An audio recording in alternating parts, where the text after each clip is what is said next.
Ma'am अगर overall जो common man के पास पैसा ज्यादा आता है डेफिनेटली कंजम्पशन बूस्ट होती है। जी। जो मिडिल क्लास है मैक्सिमम जो टैक्स का लोड है वो उसी के ऊपर है। जी। अगर सरकार उसके हाथ में इफेक्टिवली पैसा पहुंचाती है जी। तो वही है जो बाजार में जाके सामान खरीदता है, जो मोबाइल फोन खरीदता है, जो नया टीवी लेता है, जो घूमने फिरने पे पैसा खर्च करता है। जी। तो अगर डेफिनेटली उसके पास, हमारा जो कंसेप्ट रहता है मार्केट के अंदर होता है नेट डिस्पोजेबल इनकम, जी। कि मैंने इतना पैसा कमाया, मेरा पैकेज 20 लाख 50 लाख 1 करोड़ कुछ भी हो सकता है, बट मेरे हाथ में इफेक्टिवली पैसा खर्चने के लिए कितना अवेलेबल है। जी। तो जब मेरे हाथ में अवेलेबल पैसा ज्यादा होगा तो डेफिनेटली मैं उससे अपनी कंजम्पशन भी बढ़ाऊंगा, मैं अपने जी। शौक भी पूरे करूंगा। और उस पैसे को कहीं ना कहीं अगर वो इकोनॉमी में एब्जॉर्ब होता है तो कहीं ना कहीं उससे जॉब क्रिएशन भी होती है जी। और वैल्यू एडिशन भी होती है। जी। अब पोस्ट कोविड एक ट्रेंड देखते हैं हम जो कि काफी अपस्विंग पे है, वो है हॉस्पिटैलिटी इंडस्ट्री। जी। हर कोई घूमने जाना चाहता है। जब हम इवन न्यूज में भी देखते हैं अगर छुट्टियां आती है तो 8-8 घंटे के जाम लग जाते हैं। बिल्कुल। तो वो एक डेफिनेटली एक बहुत अच्छा सेक्टर है और इंडिया एक बहुत ब्लेस्ड कंट्री है। जी। मतलब अगर आप दिल्ली को भी देखते हैं, ऐसा दिल्ली के इलेक्शन में सब तरीके की बातें हो रही हैं, जी। बट जो दिल्ली का रिच हेरिटेज है, जो एक बहुत अच्छा टूरिस्ट डेस्टिनेशन है दिल्ली, उसके जी। बारे में कहीं भी बात नहीं होती। कोई भी सरकार इसके बारे में बात नहीं कर रही, जी। कोई भी कंटेस्टेंट इसके बारे में बात नहीं करता। हमारे यहाँ पे लाल किले से लेके तमाम एक से एक अच्छे मंदिर, जामा मस्जिद, बहुत सारी ऐसी चीजें हैं। जी। अपार्ट फ्रॉम दिस दिल्ली में बहुत बड़ा एक नेटवर्क है शॉपिंग मॉल्स का। जी। तो कोई अगर दुबई के स्तर पे कोई अगर आप फेस्टिवल ऑर्गेनाइज करते हैं, शॉपिंग फेस्ट टाइप की चीज, जी। तो कहीं ना कहीं होटल इंडस्ट्री, उसके साथ जो टैक्सी वाले एसोसिएटेड हैं, बहुत सारे लोगों के लिए चीजें आती हैं और कहीं ना कहीं फॉरेन कैपिटल में इंडिया में आता है। तो ऐसे कई सारे और सेक्टर्स हैं जिनको एक्सप्लोर किया जा सकता है। और एक और बहुत इंपॉर्टेंट फैक्टर है इंडिया की ग्रोथ का, दैट इज रियल एस्टेट। जी। रियल एस्टेट में भी बहुत सारा हम ये देखते हैं कि ब्लैक मनी इन्वॉल्व रहता है, और ये बात हम सब जानते हैं, सरकार भी जानती है। जी। कहीं ना कहीं अगर स्टैंप ड्यूटीज को थोड़ा कम करते हैं जी। तो उस सेक्टर के अंदर भी आप काफी अच्छी ग्रोथ एक्सपेक्ट कर सकते हैं। और रियल एस्टेट की ग्रोथ एक ऐसी ग्रोथ होती है जो सब सेक्टर्स को उसको लेके चलती है साथ बिल्कुल। में। अगर एक मकान बनेगा तो उसमें सीमेंट भी लगेगी, ईंट भी लगेगा, पर्दे भी लगेंगे, एलईडी लाइट्स भी लगेंगी, तार भी लगेगी, बहुत सारी चीजें यूज होंगी, जो बिल्कुल। कहीं ना कहीं इंडस्ट्री को बहुत ज्यादा सपोर्ट करती है। तो सरकार ने जो कैपिटल एक्सपेंडिचर किया वो इंफ्रास्ट्रक्चर पे किया। जी। बट रियल एस्टेट को अगर आप पुश करते हैं इंडिया के अंदर, बेशक वो सस्ते होम लोन के तरीके से हो, जी।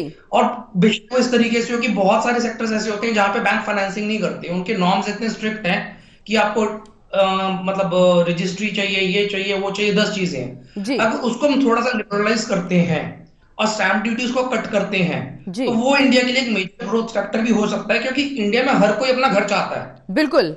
अगर आप वर्ल्ड ओवर का अगर ट्रेंड देखेंगे तो इंडियंस जो हैं अपने घर के लिए they have attachment to their house.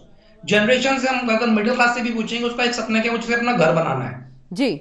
तो वो एक इंपॉर्टेंट सेक्टर है जो इकोनॉमी को काफी आगे लेके जा सकता है। जी। ठीक है, संजय जी का रुख कर लेंगे। संजय जी, इस दौरान एनपीएस सब्सक्राइबर के लिए ऐलान की संभावना भी जताई जा रही है। जिस तरह से एनपीएस नेशनल पेंशन सिस्टम को लेकर के सरकार बढ़ावा दे रही है, लोगों को जागरूक कर रही है, अगर इसके लिए कुछ, इनके सब्सक्राइबर के लिए कुछ ऐलान होता है तो उससे कितनी बड़ी राहत?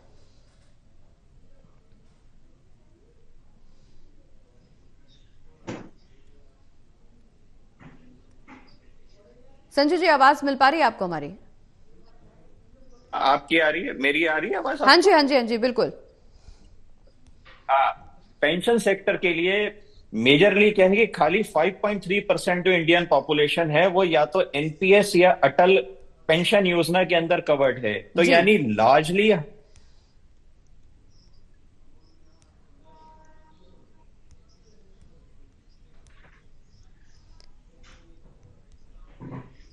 ठीक है, सुभाष जी का एक बार फिर से रुक कर लेंगे संजय जी नहीं के रहे। पास। जी जी। जी, संजय जी अपनी बात पूरी कीजिए। हेलो, आवाज आ रही है? हाँ जी, हाँ जी। हाँ सर। अब मैं हमारी इंडिया की खाली 5.3% पॉपुलेशन जो है वो एनपीएस और अटल योजना के अंदर आती है। जी।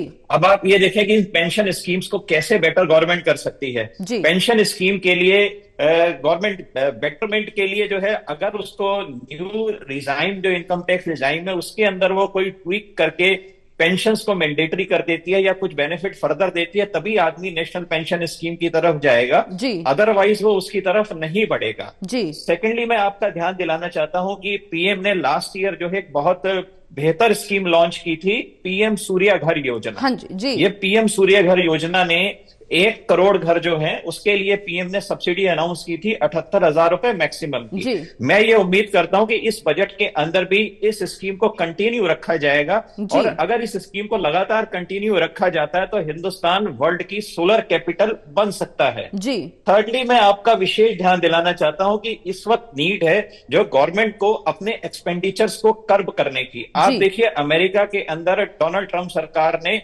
एक एफिशिएंसी के लिए एलन मस्क साहब को अपॉइंट किया है। जी वो क्या करेंगे कि वहां का करीब 2 लाख करोड़ का जो है उन्हें अपनी जो गवर्नमेंट स्पेंडिंग है वो कर्टेल करनी है, उसे एफिशिएंट बनाना है। जी इस वक्त ये जरूरत है कि हमें भी जो गवर्नमेंट की स्पेंडिंग है, आप ये देखिए इस बजट का ऑलमोस्ट 75 to 80% पैसा जो है वो रेवेन्यू एक्सपेंडिचर की तरफ जाता है। जी रेवेन्यू एक्सपेंडिचर जो है उसके अंदर मेजरली गवर्नमेंट का रनिंग का एक्सपेंडिचर है। जी अगर हम इसको कहीं गवर्नमेंट कर्टेल करने की कोशिश करती है जी तो 5 से 10% की भी सेविंग जो है वो देश के लिए बहुत बेहतर हो सकती है, और जो विकसित भारत का लक्ष्य 2047 का पीएम साहब ने रखा है जी उसके अंदर इसकी बड़ी हेल्प मिल सकती है। जी मैं ये उम्मीद करता हूं कि इस बजट के अंदर कोई इस प्रकार की एफिशिएंसी और गवर्नमेंट एक्सपेंडिचर को रिड्यूस करने के लिए कोई ना कोई अनाउंसमेंट जरूर आएगी। फिर मैं आपका थोड़ा सा ध्यान एमएसएमई की तरफ ले जाना जी चाहता जी हूं। बिल्कुल अभी मैंने लास्टली उनकी वेबसाइट चेक किया था, करीब 5 करोड़ 88 लाख जो है टोटल एमएसएमईज जो है वो हिंदुस्तान में रजिस्टर्ड हैं, जी और इसके अंदर से 5 करोड़ 80 लाख माइक्रो हैं और 7 करोड़ 36 लाख स्मॉल हैं।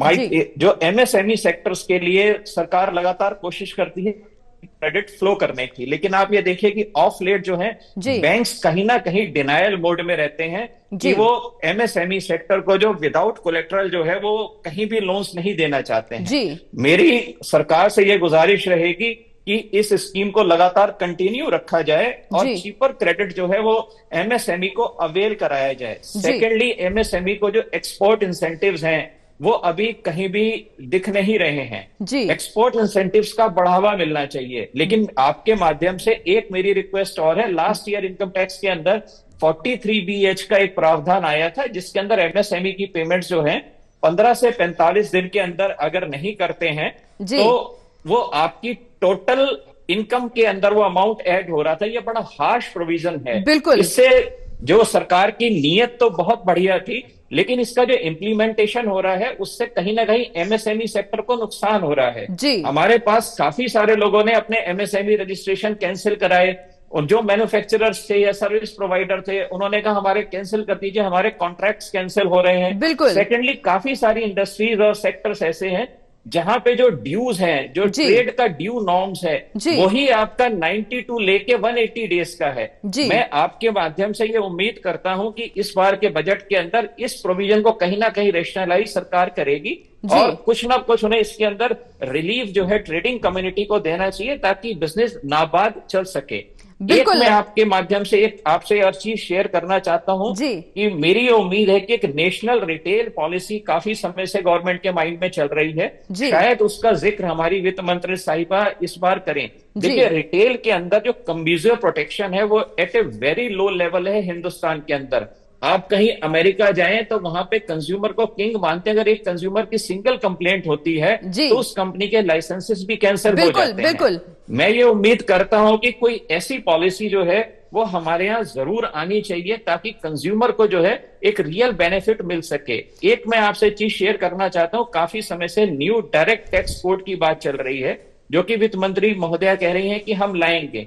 मुझे ऐसा लगता है कि इस बजट के अंदर इसका जिक्र जरूर होगा और इसके लिए एक रोड मैप जो है वो हमारी फाइनेंस मिनिस्टर साहिबा जरूर पेश करेंगी। बिल्कुल। हालांकि क्या कुछ रोड मैप होगा ये एक बड़ा दिलचस्प विषय बना है क्योंकि काउंटडाउन शुरू हो गया है और सभी की निगाहें बजट पर टिकी हुई हैं। एक एक करके घड़ी की सुइयां एक एक मिनट पास करती जा रही है और लोगों की दिल की धड़कनें बढ़ती जा रही हैं क्योंकि जिस तरह से बजट को लेकर के लोगों को काफी उम्मीदें हैं, किसकी उम्मीदों पर यह बजट खरा उतरेगा ये एक बड़ा दिलचस्प विषय बना हुआ है। सभी की निगाहें घड़ी पर टिकी हुई है कि कब 11 बजेंगे और कब वित्त मंत्री निर्मला सीतारमण बजट पेश करेंगी और किसकी उम्मीदों को पूरा करेंगी। इस पर चर्चा और आगे बढ़ाएंगे। रिटेल के मार्केट में क्या कुछ है, लोन्स के मार्केट में क्या कुछ है, लोन से कितना लाभ मिलेगा, कितनी क्या कुछ योजनाएं आगे आने वाले समय में जनता को मिलती हुई नजर आएंगी। ये एक बड़ा विषय, दिलचस्प विषय चर्चा करने के लिए इस पर चर्चा को आगे बढ़ाएंगे। लेकिन उससे पहले